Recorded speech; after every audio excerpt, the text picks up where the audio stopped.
Pada tanggal 17 sampai dengan 19 Mei 2022, di SICC Tower lantai 11, diadakan peringatan hari ulang tahun World Prayer Assembly atau WPA yang ke-10. WPA yang pertama diadakan di SICC, Sentul International Convention Center, pada tahun 2012 dengan tema The New Wave is Coming. Ayat emasnya dari Habakuk 2 ayat 14 yang berkata, sebab bumi akan penuh dengan pengetahuan tentang kemuliaan Tuhan, seperti air yang menutupi dasar laut.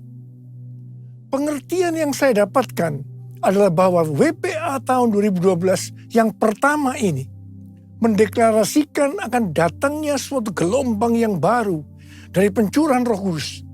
Ini akan terjadi secara besar-besaran dan akan memenuhi seluruh bumi.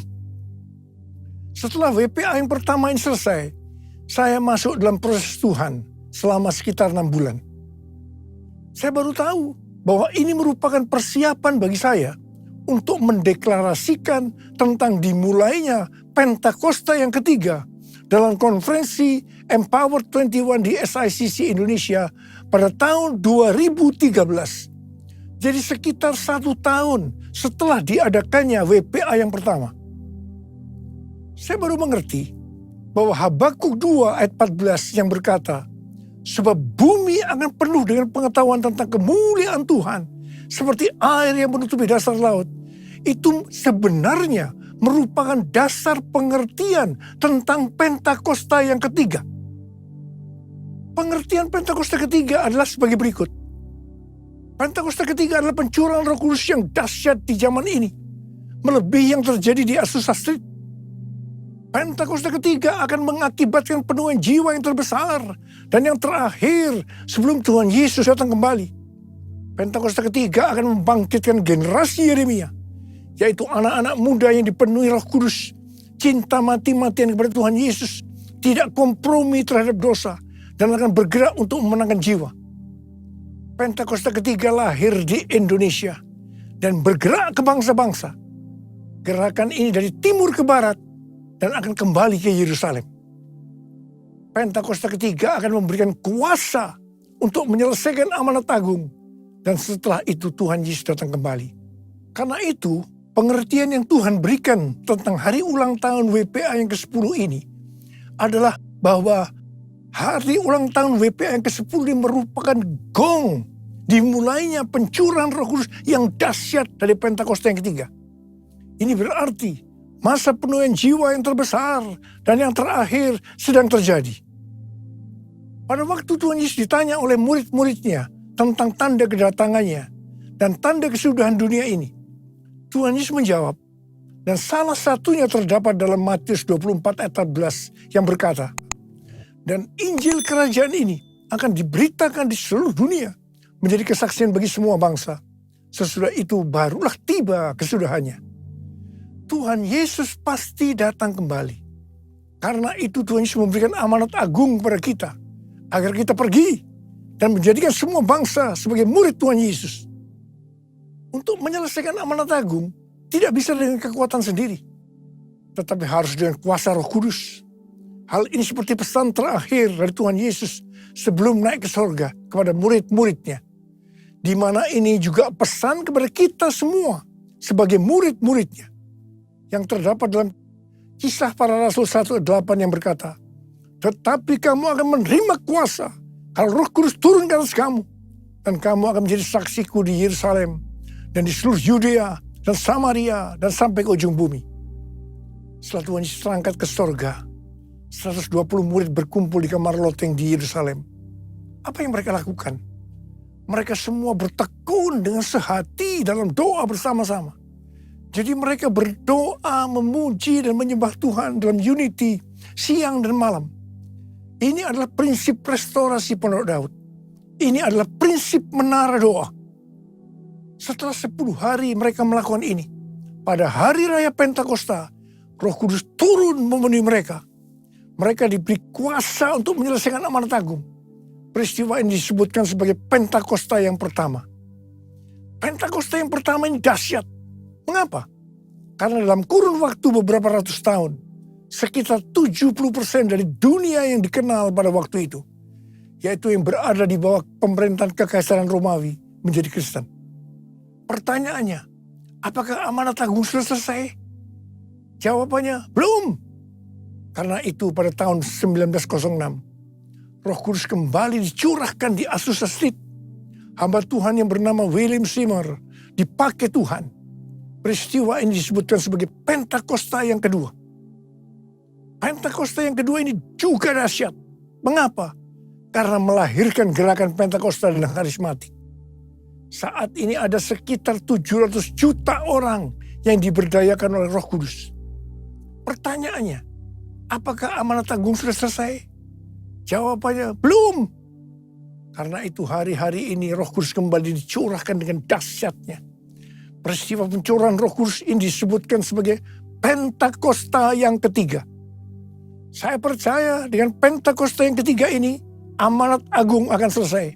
Dan Tuhan Yesus datang kembali. Perlu diperhatikan bahwa tugas utama kita adalah untuk menyelesaikan amanat agung dengan kuasa Roh Kudus Pentakosta yang ketiga. Curahkanlah kuasa-Mu Tuhan, mujizat terjadi di tempat ini. Curahkanlah kuasa-Mu Tuhan, mujizat terjadi sekarang ini.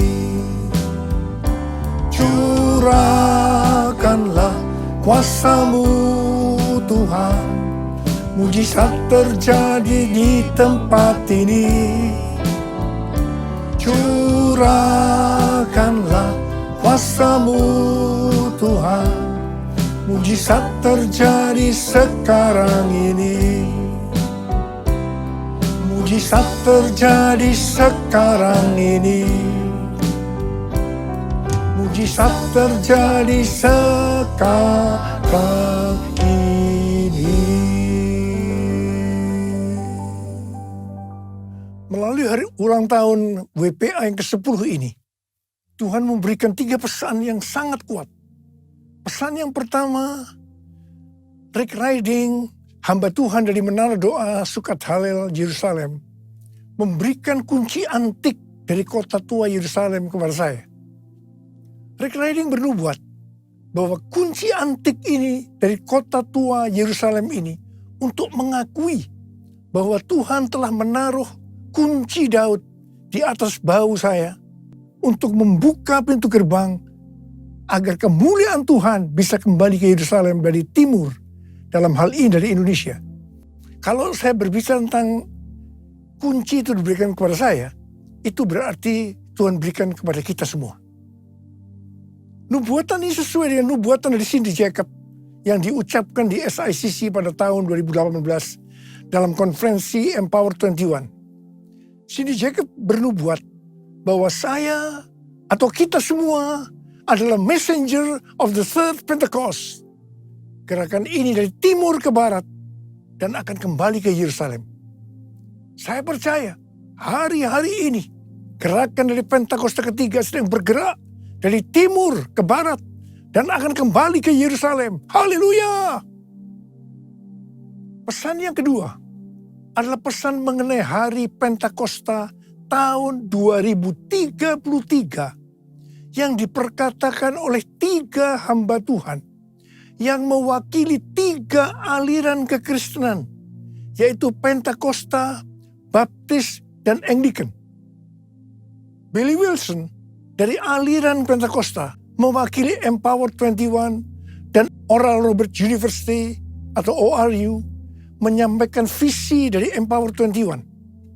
Dia mengatakan bahwa setiap orang di muka bumi ini akan diberi kesempatan untuk mengalami perjumpaan secara otentik dengan Tuhan Yesus Kristus melalui kuasa dan kehadiran Roh Kudus di hari Pentakosta tahun 2033. Wow!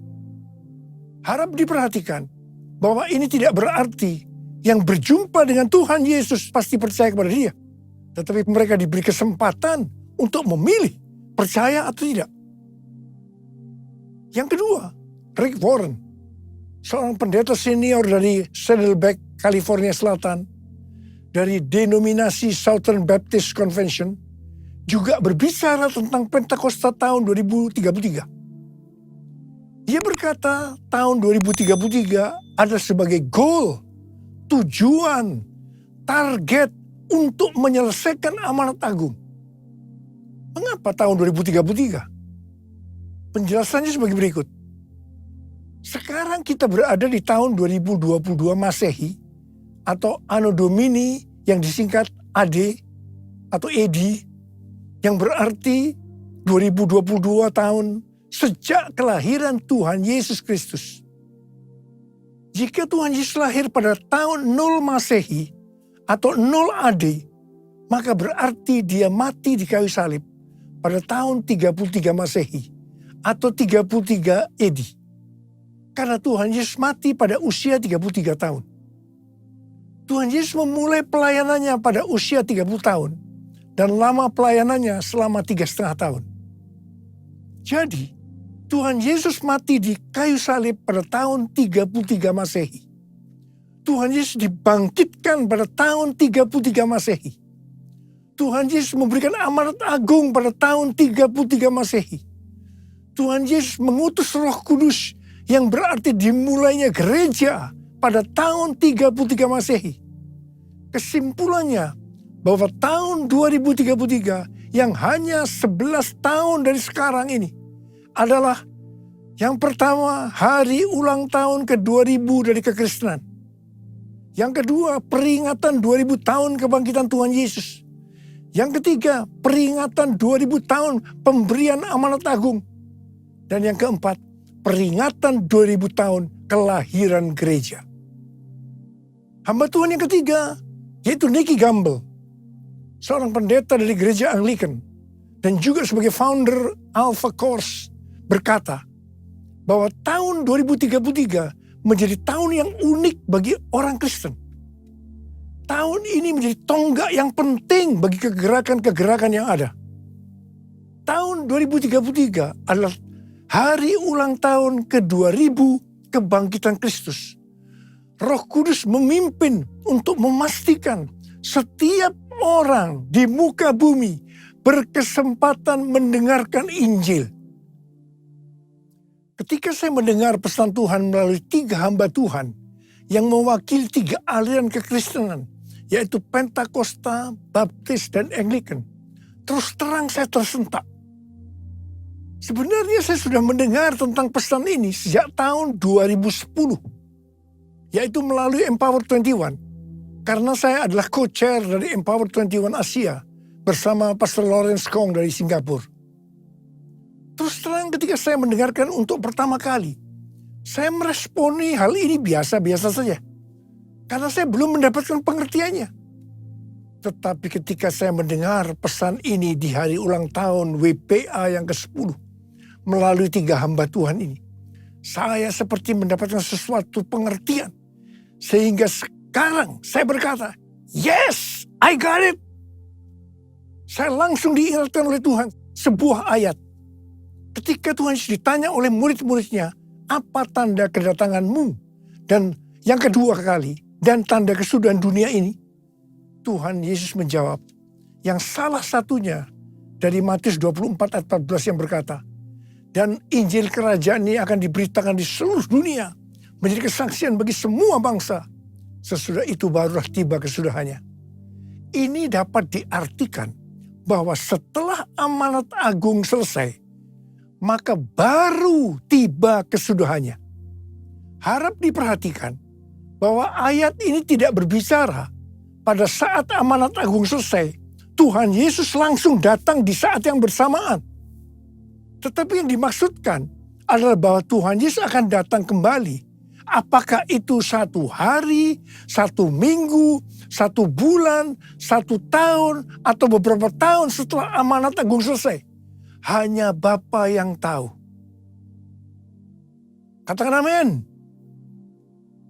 Yang pasti, Pentakosta tahun 2033 yang berarti 11 tahun lagi, Ini merupakan pemicu supaya kita lebih sungguh-sungguh, lebih serius untuk melakukan tugas utama kita, yaitu untuk menyelesaikan amanat agung. Yang saya rasakan bahwa hari-hari ini hati saya lebih berkobar-kobar untuk menyelesaikan amanat agung. Saya berdoa agar kita semua yang sudah mendengarkan pesan ini akan berkata, "Yes, I got it. Jesus, I believe in you. Jesus, I belong to you. You're the reason that I live, the reason that I sing. Jesus, I believe in you. Jesus, I belong to you. You're the reason that I live, the reason that I sing.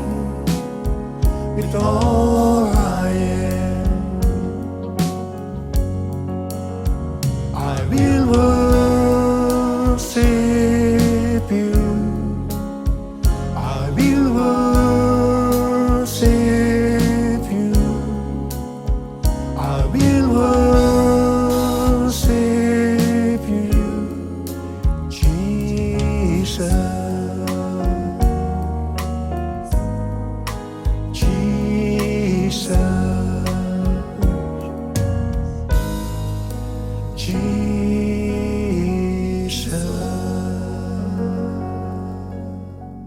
Pesan yang ketiga, yaitu tentang penanaman gereja baru. Akhir-akhir ini, pesan untuk menanam gereja baru sangat kuat. Bukan hanya di Gereja Betel Indonesia, melalui ketua umumnya Pendeta Ruben Adi Abraham, tetapi juga di Church of God. Saya ingat sekitar 30 tahun yang lalu, awal gereja kita GBI Gatsu, Tuhan menyuruh menanam gereja baru. Setelah saya membaca buku Peter Wagner yang berjudul Penanaman Gereja untuk Tuain yang Lebih Besar, penuntun komprehensif. Di situ dikatakan bahwa penginjilan paling efektif adalah dengan cara membuka gereja baru. Saya bertanya kepada Tuhan, bagaimana caranya Tuhan? Tuhan memberikan tuntunan agar dalam membuka gereja baru itu, kelompok intinya dari cell group yang saat itu bernama Family Altar. Jadi 5 Family Altar menjadi satu gereja baru. 7 Family Altar menjadi satu gereja baru. 10 Family Altar menjadi satu gereja baru. Dan seterusnya. Apa yang terjadi? Dalam kurun waktu sekitar 1,5 tahun, kita menanam lebih dari 200 gereja baru. Ternyata setelah itu, banyak dari gereja-gereja lain juga mengikuti menanam gereja baru. Terjadi persaingan yang sehat maupun tidak sehat dalam menanam gereja baru. Singkat cerita, lama-kelamaan visi membuka gereja baru makin lama makin kabur. Dan banyak cara-cara yang dipakai sudah tidak sesuai lagi dengan firman Tuhan. Akhirnya, melalui pandemi, penanaman gereja baru dengan cara-cara seperti itu dihentikan oleh Tuhan. Setelah 2 tahun pandemi, COVID-19 terjadi. Tiba-tiba Tuhan berbicara lagi agar menanam gereja baru. Dan goalnya adalah menjadikan mereka sebagai murid Tuhan Yesus. Jadi kalau dulu yang dipikirkan hanya jumlah jemaat yang ikut ibadah hari Minggu saja, tanpa memperhatikan kualitas kehidupan sebagai orang-orang Kristen. Sekarang justru Tuhan menekankan tentang pemuritan untuk menyelesaikan amanat agung melalui penanaman gereja baru. Saya mengajak saudara untuk melakukan perintah Tuhan ini, yaitu menanam gereja baru dengan goal menjadikan mereka sebagai murid Tuhan Yesus. Kita harus menyelesaikan amanat agung Tuhan Yesus. Dan setelah itu, Tuhan Yesus datang kembali. Maranatha. Kita sudah mendengar pesan Tuhan yang Tuhan sampaikan kepada kita. Saya mau berdoa buat saudara, agar Tuhan mengurapi kita semua. Dan pengurapan itu akan mengajar kepada kita apa yang harus kita lakukan. Kita akan mengerti. Karena itu mari, angkat tangan kita. Katakan bersama-sama. Yesus, Yesus, kau berarti bagiku. Yesus, Yesus, kau segalanya bagiku. Panggil nama Yesus. Yesus, Yesus, kau berarti bagiku. Yesus, Yesus, kau segalanya bagiku. Kau segalanya bagiku. Kau segalanya bagiku. Mari kita berbahasa roh. Yang sudah berbahasa roh, kita berbahasa roh. Yang belum berbahasa roh, jangan diam. Katakan haleluya. Haleluya. Horiala basyakara bara bara bara bara bara bara. Oh rala bara bara bara bara bara. Bapa, curahkan pengurapan-Mu buat kami semua. Pengurapan Tuhan akan mengajar kepada kami. Kami akan menangkap benar-benar pesan-Mu ya Tuhan hari ini. Terima pengurapan Tuhan, terima. Kami terima pengurapan-Mu Tuhan, kami terima pengurapan-Mu. Kami terima pengurapan-Mu ya Tuhan, kami terima. Oh rala bara bara bara bara bara bara bara bara bara bara. Oh Tuhan terima kasih, Tuhan terima kasih. Tuhan terima kasih, Tuhan terima kasih. Terima kasih dalam nama Yesus. Dalam nama Yesus. Amin. Mari saudara, kita akan masuk dalam perjamuan kudus. Kita akan mengingat ayat ini. Sebab setiap kali kamu makan roti ini dan minum cawan ini, kamu memberitakan kematian Tuhan sampai Ia datang. Perjamuan kudus adalah perjamuan Tuhan Yesus sendiri. Setiap kali kita masuk dalam perjamuan kudus, Tuhan selalu berkata, biarlah ini menjadi peringatan akan daku. Biarlah ini menjadi peringatan akan daku.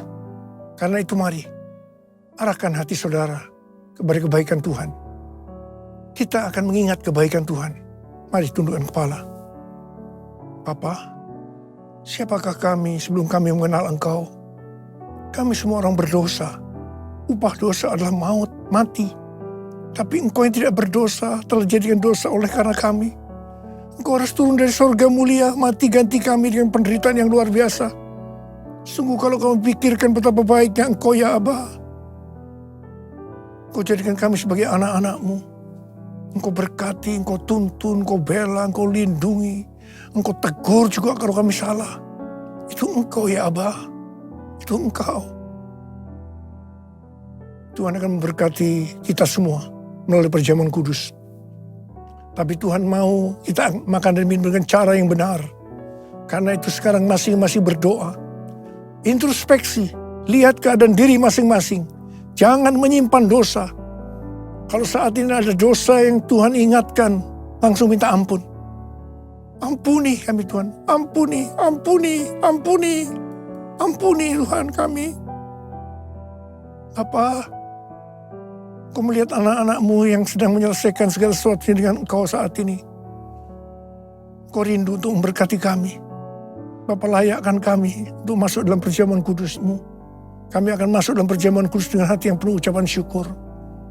Dalam nama Yesus. Amin. Sekarang, mari kita angkat roti di tangan kanan kita tinggi-tinggi. Sebab apa yang telah kuteruskan kepadamu telah aku terima dari Tuhan. Yaitu bahwa Tuhan Yesus pada malam waktu Ia diserahkan mengambil roti. Dan sesudah itu Ia mengucap syukur atasnya. Dia memecah-mecahkannya dan berkata, inilah tubuhku yang diserahkan bagi kamu. Perbuatlah ini menjadi peringatan akan aku. Sudah dikasih Tuhan, bukankah roti yang kita pecah-pecahkan ini adalah persekutuan kita dengan tubuh Kristus? Mari kita makan dalam nama Yesus.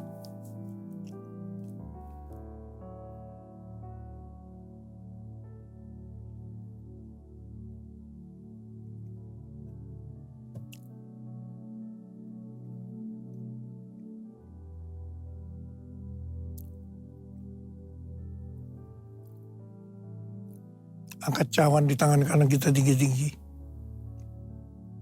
Demikian juga ia mengambil cawan sudah makan lalu berkata, cawan ini adalah perjanjian baru yang dibenarkan oleh darahku. Perbuatlah ini. Setiap kali kamu meminumnya menjadi peringatan akan aku. So ini guys, Tuhan mengangkat cawan pengucapan syukur. Yang atasnya kita ucapkan syukur adalah persekutuan kita dengan darah Yesus. Mari kita minum dalam nama Yesus.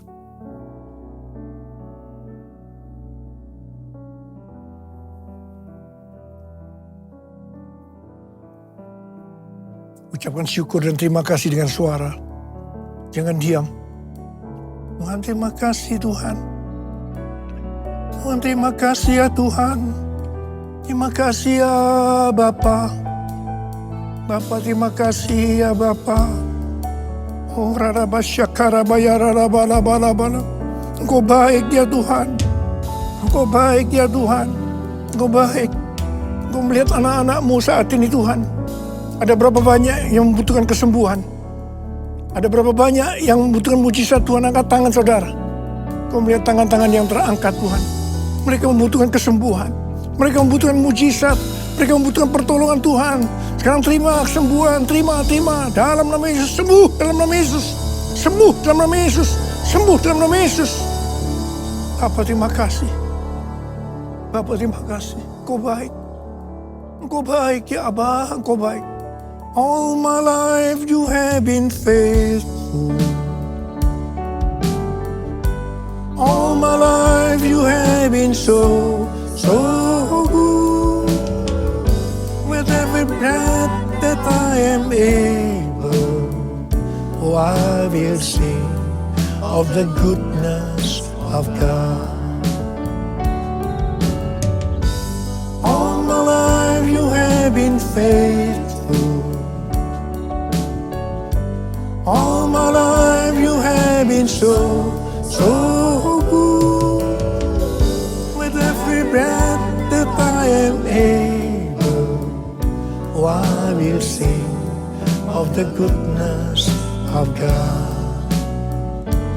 I will sing of the goodness of God. I will sing of the goodness of God.